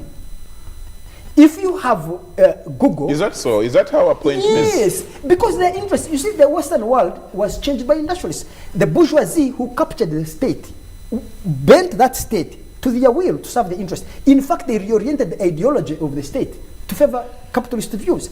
The aristocrats, and this man studied history with me at Imbarra High, the aristocrats, the feudalists who controlled the state, were dislodged from power. Therefore, the state reflected particular interest. African countries are controlled by individuals who are largely professionals. They are said as lawyers, engineers, and all this. But they are not rooted in the economy as productive agents, producing aeroplanes, producing computers, producing electronics, producing semiconductors. So, Andrew, how can the state, hold on a second, how can the state of Uganda somehow reflect an advanced version of South Korea? Let me tell you, under what circumstances, hold a second. No. Under what circumstances can the government of Uganda reflect at this point, let me come in as a moderator. Let me finish one second. Just one second. No. You also have circumstances can the government of Uganda reflect, Andrew, at this point, you know the interest that the interest that I represent here is the wider interest of the audience out there. So you agree, therefore, me and you are not agreeing what the interest of the audience is. Except so that when you disagree with me, I am the owner of the microphone. I have to first hold you. Yes, I withdraw it. Just a minute. Have we agreed? No, so the fact that we cannot agree on this show, why do you think I would be agreeing with Andrew is a reflection of our society. I'm going to... On this table, we are trying to agree on what is good for this show. Andrew, this is what I wanted to guide the show for. Yes, but what I want to show you, that you are 7 trying to go to Uganda, I am Bobby Wine trying to resist what you're trying to do. I am going to give you... How do we achieve that consensus you're looking for? Can you have some discipline? Can you have some discipline? You are a panelist. I've invited you to share your views. Yes. I have invited you to share your views, not for your own interest. I believe you have those good views, knowledge to share with the rest, but for the purpose of the public out there understanding. Who determines the good of the public? Now. Who determines what is good for the public? You, me, the who? On this show, right now, I'm supposed to guide. I'm supposed to guide. And that is clear. There is no doubt about that. But we know that you can guide in your interest, not in the interest of the public. What I wanted to ask you about is this. What I wanted to ask you about, Andrew, by saying Museveni is guiding wrong. Andrew, you are a journalist, a senior one at that, and people know that you are supposed to have discipline, perhaps better than all these other guys. Yes. Except that you are disappointing. Okay, you are disappointing. Actually, I'm also being disappointed by your. The thing is, by your intervention. I want to underline my point I am making. God, by here. I said I am going to give you. I'm going to give you that opportunity. I can give you the number of minutes you want. I can give you 3, I can give you 1, depending on what I want the public out there to listen at this point. What I was asking you, that is it a correct argument for you to make when you say that the entire, he called them the planners, that the MPs, government generally, parliament, cabinet, executive, or even whatever other government bodies, they plan to make better the worst situation. And you are saying that we should not expect them to come up with good ideas to solve problems that the people are facing. That's not because what I'm saying. you are That's what you saying said. that we don't have a Zuckerberg, we don't have this. Is that the correct argument to make for the public out there that you think deserve an answer from us? So are you going to listen to me? I'm giving you one. I'm giving you. So I have told you that a state reflects the interests of those who control it. If a state is controlled by industrialists, it will reflect the interests of industrialists. If it's controlled by farmers, it will reflect the interests of farmers. Of course, one is interest, the other is ideology. What are the ideas in the minds of those who are leading the state and what they think is best? So I have told you that what is good for industrialists is not good for farmers. What is good for traders, if I go to China and import bags or whatever it is I bring and sell in Uganda, it may not be good for Uganda's manufacturers. You get it? Because Uganda manufacturers, for them, they may say goods from China are very expensive. For me to produce in Uganda, I need tariff barriers to protect my factory initially so that I can grow in scale and scope. But for a trade, so the interest of traders and industrialists, government is a referee that tries to manage this. But the ultimate thing about Uganda is that Uganda does not have highly cultivated productive interests of an industrial type. It can develop them in 2 ways. One, that if Uganda had serious existential threats, we as elites who are governing Uganda, tomorrow any mistake we make, it can lead us to the precipice and we collapse. Then that threat can force us to put in place institutions and policies in a that facilitate what we would call rapid attitudinal change. I'll give you an example of Rwanda. Rwanda in 1994 came close to collapse because of the genocide. So the Rwandese learned that the price of a small mistake can be catastrophe. So the state there is much more dynamic in how it operates because it faces not just tactical or strategic threats, but an existential threat. Or the elites who govern that country face an existential threat. Countries like South Korea or Singapore, or for that matter, Taiwan, which were facing China, facing North Korea, about to overrun them, they had to build sufficient economies in order to bolster their military capacity to resist being destroyed. But if you come to a state like Congo or Uganda, which does not have... So we should not expect any solution, we should not expect the best. No, that's what, in other words, that is what we are saying. We should not because the people who are running government are not industrialists, they are not people at that high level, so we should always expect the lowest. That's what you're saying. You are getting the wrong conclusion. No, the minister is there. Let me now get an official spokesperson. Don't put words in my mouth and refuse me to correct you. That's what you say. Because that's what you say. You have been labored to explain that, and that is why I was saying. What I am saying is you are moving from one extreme to another. Argument, Andrew. Yes, Andrew, that's what you say. Let me give the minister 1 minute. You have asked me whether that is what I'm saying. That's not what I'm saying. But I asked you, you have not come up with an answer. 3 minutes, My answer I'm is simple timing. in one sentence. My answer is simple in one sentence. Uganda cannot achieve the heaven you expect. It can achieve those things within the limits of its ability. Like you, him, me, each one of us. What we can achieve is the capacity that we have. That is obvious. That is obvious. But the people out there that we are speaking to, Charles, expect some answer, and you are not giving them the answer. You are only giving them an apology. Honorable Minister. Because I was going to say that also is not obvious. What is not obvious? Because all of us, including Andrew, we come from this country, many of us come from very, very limited backgrounds. Our history. I grew up in schools. I studied in schools where your chances of success were limited by the environment in which we worked and tried to live, beyond the limits and create a new discourse that who we are now. So the idea. Look, Andrew. Let's be honest. If a government of Uganda, can decide and create the next generation of human resource by making appropriate investments in education, and you can create the next Zuckerbergs. You can't tell me that Zuckerbergs in Uganda are going to happen by accident. there's going to Isn't be the a government investing in education? there's going to be a leadership. No, isn't the government investing in education? No, you can't invest in UP and then you produce Zuckerbergs. Really? You've made a choice. Have you seen what Ugandans are producing? Have you been to Uganda's innovation parks? You've made a choice. I take it to places. Have you been to Makerere to see what kids are producing? So how are they producing them? Let No, me give you, how are they doing it? Can I explain this? Because No, you okay, see, no. he's ignorant. You go to Makerere. No, first wait. Go to Makerere. The man has go just- to Industrial Research Center. This one at The Nakawa. man said we can't They are produce those things. producing Now he's great saying we are no, producing but I'm them. going to explain to why. the kids are producing great innovations. The problem is you don't have venture capital to convert those innovations into big businesses. So there is not venture capital to convert. There is a So kid are who you saying now we are ready by government that produce things? No, what I'm saying is Because you said you said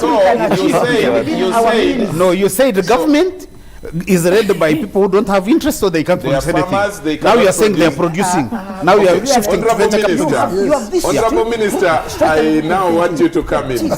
Honorable Minister, I need you to come in. You know, There were many questions and responses from the people out there. first of all, I needed, there are 2 or 3 that spoke directly to you and to Honorable Mapenduzi in terms of some of the challenges. And I needed you to respond to that. I think most of the questions were about fuel prices, and really we have labored to explain this. Yeah. But let me first, these people went to kindergarten. Me, I didn't. So that's why Me and you didn't. Me, I did, because me, I started the P1. From Me, I went full time. From 1 to the last. From P1, I was coming from the church I am not going to apologize for going to nursery from the beginning to the end, and then started P1. I'm one of the people who think UPE is a success story. I think so too. Let us say UPE is a success story. Because me, I went through schools which are not even at the class of what? Of UPE. At that time, they were not at the level of UPE. No cement, nothing. I even had the jiggers. If you look at my We're going to examine after the show. So me, when someone says UPE is you say, I think there we should say UPE is a success story for those children who can't afford those. And there are some UPE guys who are even in parliament. There are some UPE guys who have come up with very smart innovations. Andrew is saying they are the problem. Innovations. They are there. Yeah, That's what I'm saying. And to be very sincere to you, there are some things government is also has foresight. For instance, the oil industry. When we started anticipating venturing into oil, we trained. And in the oil industry, we have so many experts now. So are you listening? That. Yes. We have done that. And that one we should really appreciate. So what you are saying is true. If we can prepare early, we can mitigate against all this. Because the oil sector has shown us that this. But what I want to say is we have planners and we have good policies. There are some countries which even come here to pick our policies and they go and implement them and they work very well. But probably we are having other underlying factors. One thing, our economy is small. You can't compare it with Malaysia and whatever. It's a small economy. We don't have enough money to put into all these ventures. But also, one thing which we are all talking about as Ugandans, and which even me as a minister, I don't shy away from talking about, is corruption. Probably we would be even doing much better with these good policies, these good laws, if we can fight corruption, all of us. And that one I'm never shy of talking about. And even the president has talked about it. Now what we need is, as Ugandans, if we can sort out some of those underlying factors, the rest of the plans are there. Even these NADs would have performed very well even Operation Wealth Creation would have performed very well. Mapinduzi and my Honorable Mapinduzi and myself, we are local government leaders. He was a district chairman, I was a mayor. And we know why all these projects have failed. But Gulu did well because of Mapinduzi. And I think your recovery of WEP is not 35%, it must be above that. Me, my recovery at the municipality, it is 65% of WEP. What is recovery? The we used to give lent loans out and recover the money from the beneficiaries. from the beneficiaries. Paying back the fund. It was a revolving fund, WEP. Even youth livelihood, by the time I left, I had recovered 55%, which was above average because of Above national average. Yes, because you know that's why I say I think we need some a bit of mindset change. From just as the Honorable Mapinduzi say, from top to the bottom. If we have the leaders who can, especially starting with him. Exactly. No. If we have leaders who can do that, it will be okay. And to Godma, you talked about the sub-county. And true, the sub-county is a very important unit. Now, at the sub-county, under parish development model, we shall have the extension workers, agriculture, veterinary, and then we shall have community development officers. And then at the parish, that's where we shall have the parish chief. But we shall assure those extension workers who can advise the what? The farmers. But all this, we need a population which is which is really Ugandan, and they think we can do something. And for mechanization, there will be a farmer service center at a sub-county level, where we shall obviously have machines, tractors, which can, like in the past, we who are a bit old and have lived for more than half a century, there were agriculture, the farm institutes. Yeah. There were also service centers, agriculture higher units in different places. Yeah. And those are things which now want to revive. The marketing, you know, the parish model has about 7 pillars. The marketing is also there. Because we don't see why there should be famine in Karamoja when there is a bamba harvest in Kabarore and Kasese and Barara. We should be able to assure this food reaches where? Karamoja. And now at least there is infrastructure. There is some fair infrastructure which can carry the bamba harvest from Karamoja to the cabbages from Lira. We don't see why Lira should have a lot of cabbages, and then we don't have probably cabbages in Arua. Those are the things now. So what is the solution you think you're going to put in place? We want to put in place now. That's why we have organized these people into circles. At a certain point, we feel these circles probably should create. We want to bring back the cooperative union, and then we see how people can make linkages. And then why did they die? We also have obviously the parish development management information system, which will be giving us information which is where, and then we pass it to the traders, to everybody. Okay, do you realize that the gap there is in other countries, because it has highly developed capitalist institutions like Walmart or whatever? Private sector organizes the distribution of food that you can go to a supermarket in Moroto or in Kabale and everything will be available. But the failure to move a bump harvest from Hoima to Karamoja people are starving, then in Hoima the food is being thrown away, is exactly what I was saying, that this country does not have industrial or large the kind of businessmen who are able to organize marketing, production and distribution of food, and to ensure that it is present everywhere at any one time. But Andrew, they are also emerging. Those businessmen have to emerge. Yes, they must emerge. And they don't emerge, they emerge in an evolutionary way. And we are not going to wake up tomorrow and all of a sudden, we have Walmart in Uganda. Charles, are we going to have closing remarks with the people?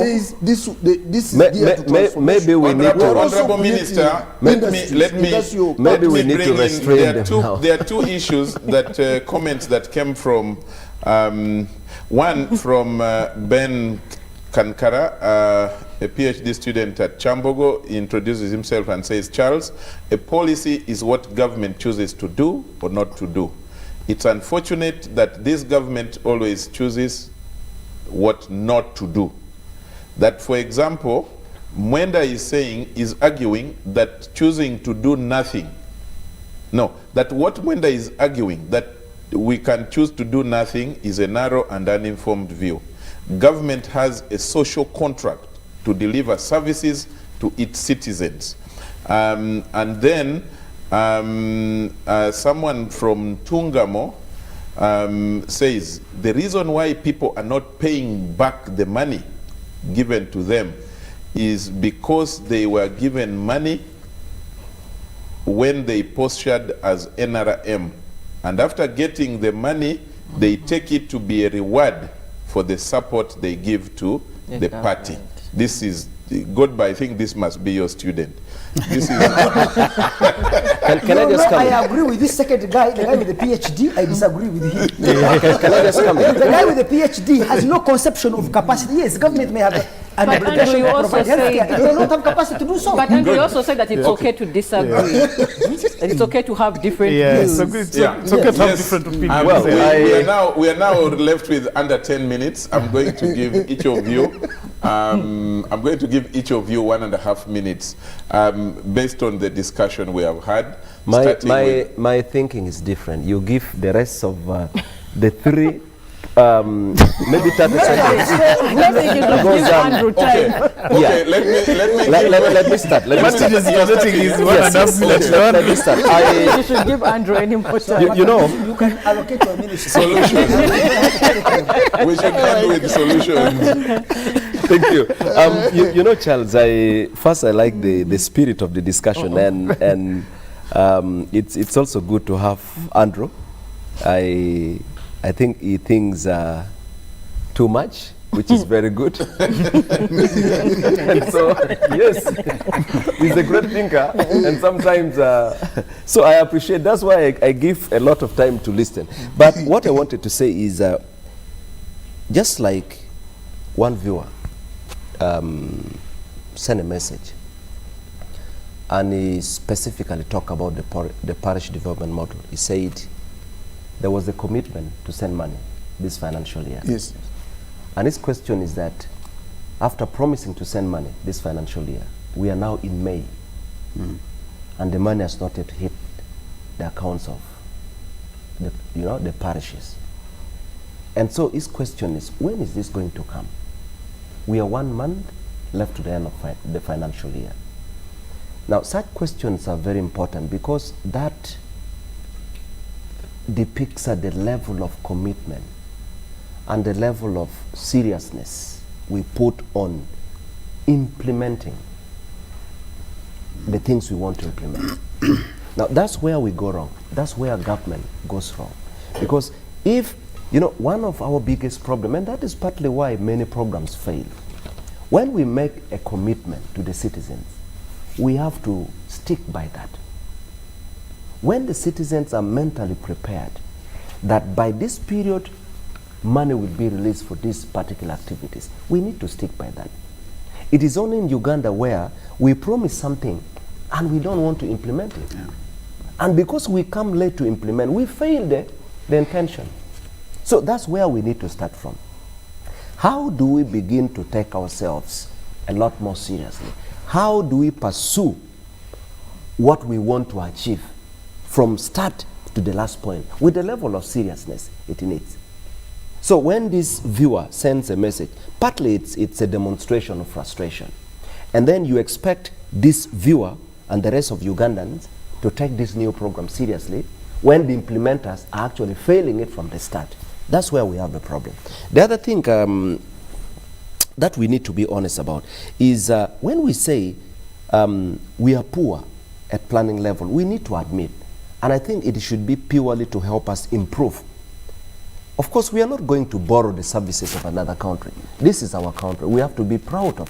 But we should also be humble enough to say, well, we need to improve. And I like the way you put it, Honorable Minister. But I think the rest of your colleagues and some of the people you supervise need a lot more in terms of mindset change. they need to be helped a lot. Just like we are talking about the parish development model, here you are talking with a lot of excitement. The guys who should send the money are failing you.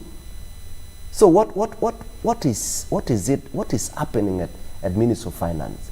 What is going on at local government ministry? The guys who are charged with the responsibility of making sure implementation is done timely and effectively. So we need to crack the whip. The other thing that we need to take seriously, there are indicators that should help us begin to imagine how the future is going to be. Like even right now, in some parts of the country, there is very little rain. And so when we are already complaining about food prices, let's wait and see around September. It's going to be a lot more worse in some parts. So what is that we are starting to think and do in the areas where we project that we are likely to have problems? Now you are giving an example of Karamoja failing to have food and Oima having food in excess. We are not going to take food from Oima and pour in Karamoja as an intervention. Karamoja has their own unique situations, but they can also produce food. Nobody should think Karamoja is so bad that cannot. Talk about countries like Israel. That is complete desert. They are actually feeding neighboring countries like Lebanon, Jordan, and so on. Israel is doing it. So Karamoja is not the worst. So it should be a matter of intervention. What is that we can do in Karamoja that can, getting local solution? Of course, getting food from Oima sending to Karamoja is not a bad thing. It will give money to the farmers in Oima. But also, the people of Karamoja need money. So how are they going to get that money when they have no production? So these are things we need to. So for me, it's about, we are going to lament. The prices we are talking about will continue growing up. We are not going to run away from that. But I think our seriousness will be determined, our level of seriousness will be determined by how much we are trying to do in the middle of all these challenges, how we are trying to strategically look at every part of the country and provide solutions, both short-term and long-term. Okay. It is possible. Thank you, Achiteng. Thank you very much. First of all, it's been a pleasure being on the panel. As I conclude, one, what can we do? The issue of reservoirs, I cannot overemphasize the point and the fact that we need to boost our reserves as a country. We cannot exist with just one reserve that is understaffed, that has huge security gaps, and then also we are continuously changing management because of issues of corruption. We need to attempt as a country to do the small things well. We cannot aspire to great things if we are not investing in being excellent at the small things. So let us build at least a second reservoir, or attempt to manage the first one well enough, because we have had instances where even the one that we have has been empty. The second one is the issue of corruption and curbing it, especially with the programs that we have at local government level. Part of the reasons that we are having repayment issues is because groups that get money are expected to give money back to officers that do approvals. And so it's important that the system of holding people accountable, but also the system of holding officers to book, is strengthened so that groups can be able to get the amounts that they asked for, and they are also able to use that money well. The third one is, as a country, I think it's important that when we review programs, we actually implement the recommendations in the program. We have over time had issues with the Youth Livelihood Program, and also had issues with the Women's Entrepreneurship Program, and yet the structure has not changed very much despite those challenges. So I think it's important as a country that we are implementing the recommendations in the review reports from the different programs that we are carrying out. The other one is that I think as a country, especially for people who work directly under government, I think we have reached a point where we, the citizens, ask that we are respected a little bit in the way that government is communicating challenges to us, but also in the way that government addresses issues. So when we have leaders coming up and know, especially leaders who know that, for example, bread, you know, is a standard breakfast option in the average home, and you come in and you're recommending cassava, which might be a good aspect, but we cannot come in and make recommendations of cassava and make recommendations of pawpaw leaves and make recommendations of walking for health, you know, without addressing the issues that are causing you to make these recommendations. So I think as Ugandans, we are really asking for a little bit of respect, even as we are communicated to in the midst of this crisis. And lastly, away from the conversation that we've been having, Charles, at the beginning you introduced me as someone who came from the Imara Women's Center. We are talking sustainability, especially as we move towards middle income status as a country, and sustainability around the work towards gender equality. Because as a middle income country, we may not be able to receive the funding that we have continuously received towards some of the work that civil society does. And so at the center, we are looking towards sustaining work around gender equality, and we are calling upon the public to support us even as we establish this center. So yes, when you see me moving around, please. Thank you very much, Charles. I am building a women's stage. You've got a deal, Bella. At least I did not overtalk. So you can now send it over to someone else. Andrew, you're patching short. My patching short always.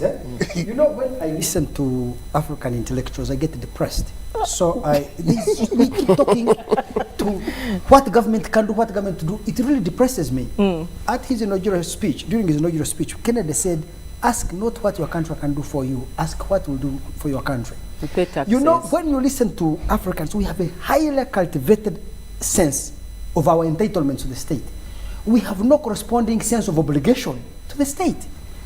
You get it. I want to see people saying, for me, my contribution to the government is this, is this, is this, because ultimately what the government is going to do is what we have contributed. Look, for all the things we ask, what is the ratio of tax revenue to GDP in Uganda? Uganda said they have no tax. It's just 13%.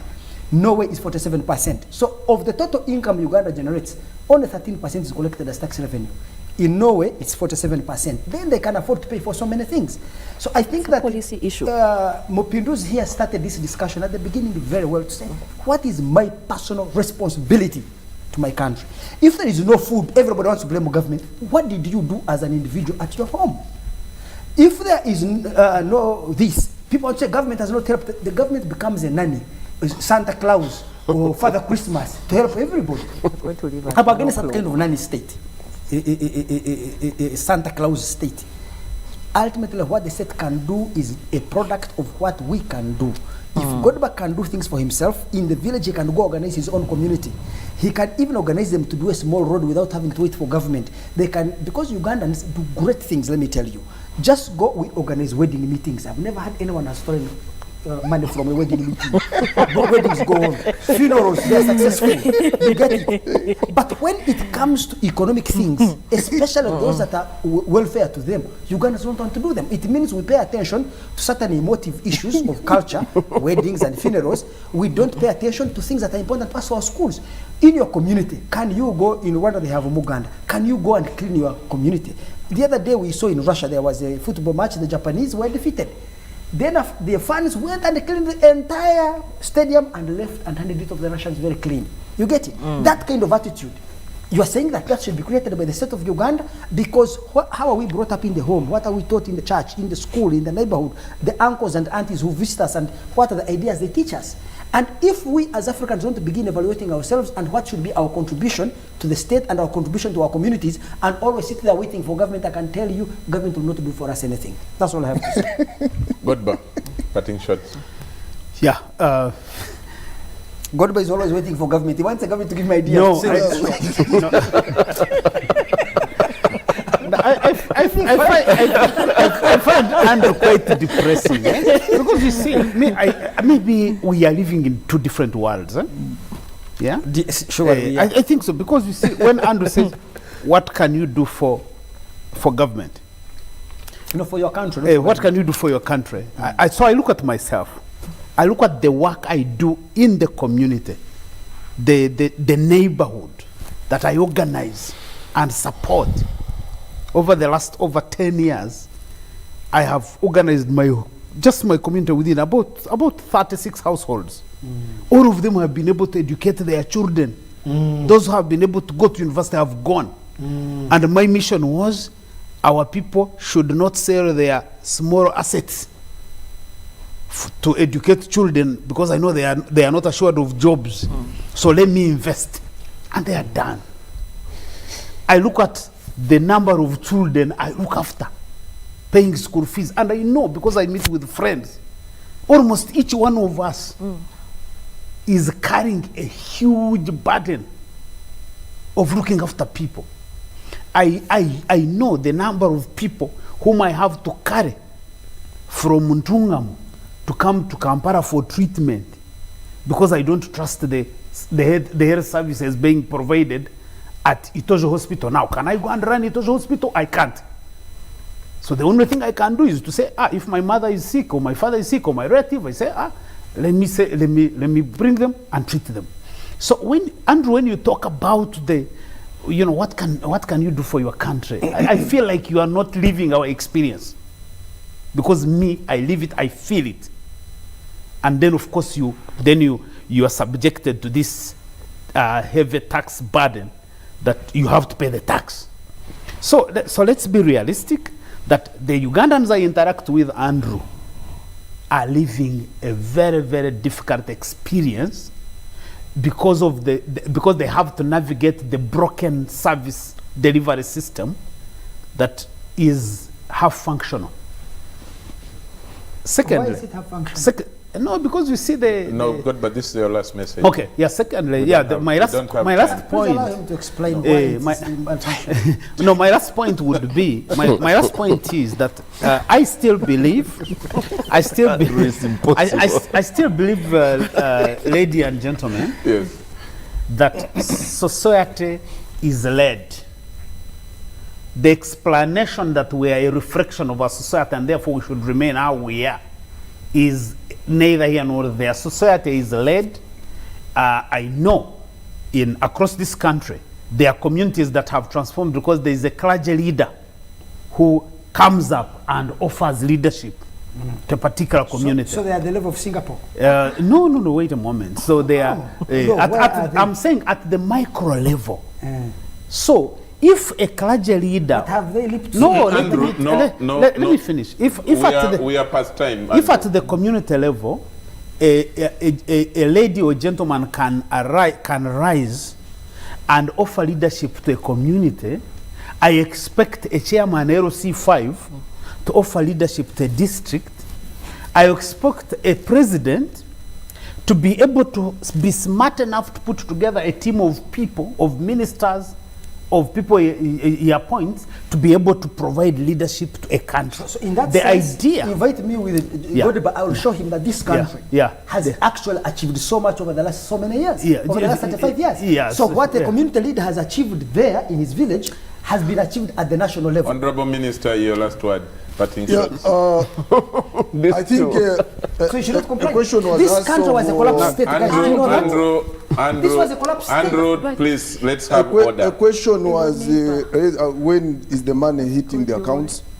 I think we have a meeting tomorrow, but before end of May, the money will be hitting the accounts because there was a delay in... what will you be doing at the end of the financial year? There was a delay on... the money which is going to the parish circles, it's not affected by the financial year. But we want it to be there before the financial year. But it's not like this one of local government where with the Mapinduzi that it will come back. So we are finalizing this issue of registration of circles. And then by end of this month, it will hit the accounts. And I think on Mapinduzi, you may get communication after tomorrow's meeting, all MPs, on how it's going to happen. So that one, it will be happen. When I talked about the Karamoja issue, it was about a marketing issue.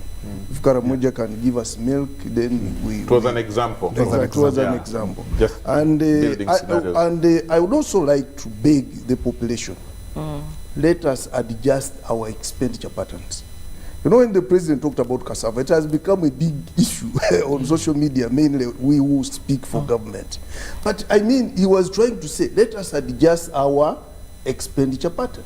If I was going to Kasese every week, now I can go once a month, so that I can manage, because the situation is what is hard. If you have a garden there, minister, you can't afford to go once a month. But I also want one thing.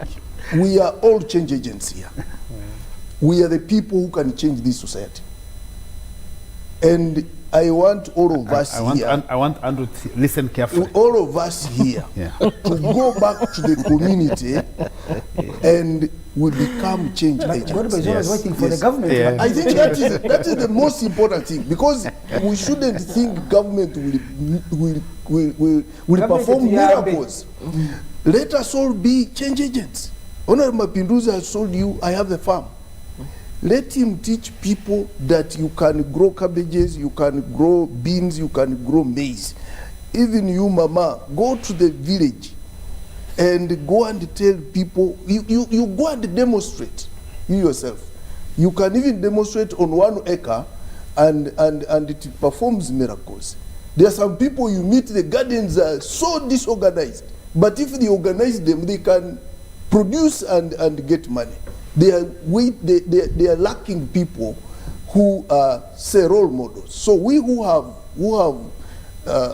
gone to school, we come to TV, let us be change agents. That's what I beg for. Actually, Honorable Minister, I wanted to provide some information. I don't only have a farm, I have a training farm. Today 75 young people reported. Yes. And they will be getting training for the next 4 months. So I want God, but also start a training farm. And also a training farm. And you, Odongotho, don't just keep here calling people for talk shows. Go and start a training farm. Otherwise, I thank you very much, all of you. And as government, I have picked all your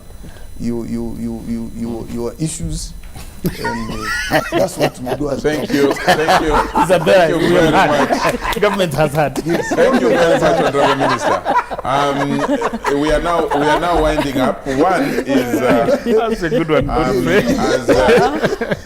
I got a message I got a message here from Ivan Okuda, and he says, the show, you know, the lineup the lineup of this show, when it was shared on social media, then Ivan is my friend. He said, this show lineup is a mirror of the crisis of the media in Uganda. And why the media cannot grow. Yes. That the media is out of touch with the lived experience of we Wananchi. Now he's calling himself He's blaming us, but he has also made the same mistake, putting himself as a Wananchi. Then he says, an advanced Pajero, he sits behind with a driver.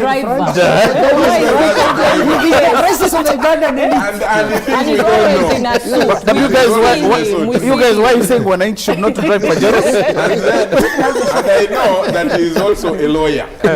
So and now, then he says, and a journalist. Yes, then he says, why bring only? The only is in capital letters. High income earners. High income earners that who don't feel the pinch of high cost of living to discuss it. Then he says, bring a border rider. Yes. A Rolex guy as well. I think I agree. But I'm with the border then someone who was responding. Someone from an alumni group of Makerere University Mass Communication responding to Ivan said, what if they were brought to only laugh at us? Now this is not good. Then another one said, these guys are interesting. Then another one said, the cheapest car of any of these people, you people, is a Toyota Land Cruiser. Oh God. Tell them I came on a board. Anyhow, Ivan can be noted. Simbi and Shifa, a race of Makerek mass communication alumni. I know all of you, but I know that you, you mean well. Now, number two, from the show, our hearts, sympathies go out to the families of those who have lost dear ones. By this evening, the latest update is that we lost about 27 people in the terrible accident in Fort Portal that took place this morning. And our hearts go out to the families, the different families. The final one, Honorable Minister, as you keep receiving messages, and in line with what we were discussing, you know, the main road that goes to Congo, that feeds Congo with all its products through Nebi Goli, is in a terrible, terrible state. Yes, yes. And you see, the people there are saying, if I pay taxes, and that is part of what I'm doing as part of my contribution, at least when I am going to deliver my goods to the market, the vehicle should not get badly hit because of the bad road. The taxis should do the roads. And so one of the things you're going to receive one of these days is a memorandum from the people of Nebi. No, Honorable Uda raised it. Yes, she raised it in cabinet. In cabinet, yeah. In cabinet. Honorable Uda. Huda attended the West Nile Business Forum debate that my deputy MD Morris Mugisha hosted in Nebi 2 weeks ago. And all the supporters, your supporters, have said, should you not do that road, the Nebi Goli, Nebi Paida road, don't waste time this time. No, that you should start getting that information. That's blackmail. Ahead of time. But that's the reality. Actually, that's what we have to say. You know that road is not only useful for the people of Nebi and West Nile. True. So if it is a regional road. So in case they fail to work on that road, forget about West Nile, Lao, Acholi, Teso, Karamoja. And for you, you'll be happy, you know. Well, I'm just telling you, this is free information. Free information. Yeah. Yes. So we will join them. And Honorable Kabianga is a good mobilizer. I'm sure he's going to take this information. And one of these days, I'm going to request Madam Kajina and Echweru O General Katumbo Mala to come and talk about the state of infrastructure, the roads, and tackle that issue specifically because it's getting more serious. It's a major actually, when that is being worked on, they will have another problem. The one from Haruma, Gulu, Lamo, Kibgum going to the border. So it's real work. Honorable Minister, you need to do real work. Otherwise, thank you so much, Honorable Minister. Thank you very much, Godba. Thank you very much, Andrew. Thank you so much, Mapenduzi, and thanks to Akiteng for a good debate, a good discussion. When I invite you again, when our people invite you on different topics, kindly don't hesitate to come and share your knowledge with the people. I know you are all very busy persons, but we really, really appreciate.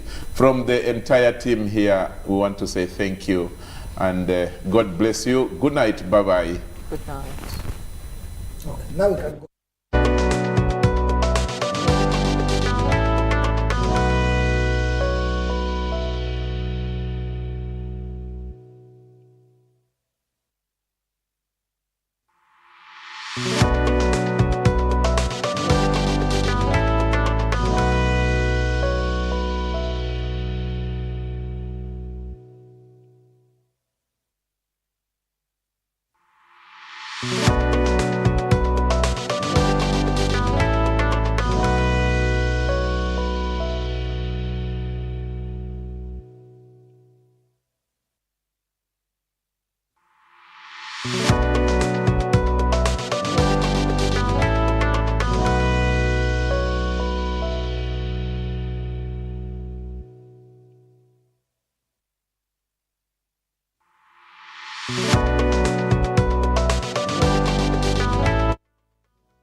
Putin is the aggressor. Today, I'm authorizing additional strong sanctions. Today, Russia is the country with the most sanctions imposed against it, a number that's constantly growing. Стратегия сейчас направлена на сокрушение российской экономики, на нанесение максимального ущерба. We're banning all imports of Russian oil and gas and energy. Sucks, like we're suffering the price for something that's happening in another country. Вопрос узловой, который сейчас решается, это судьба доллара как мировой резервной валюты.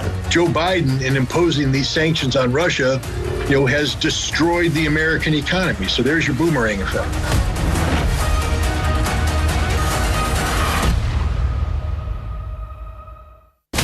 I look forward to talking to you all.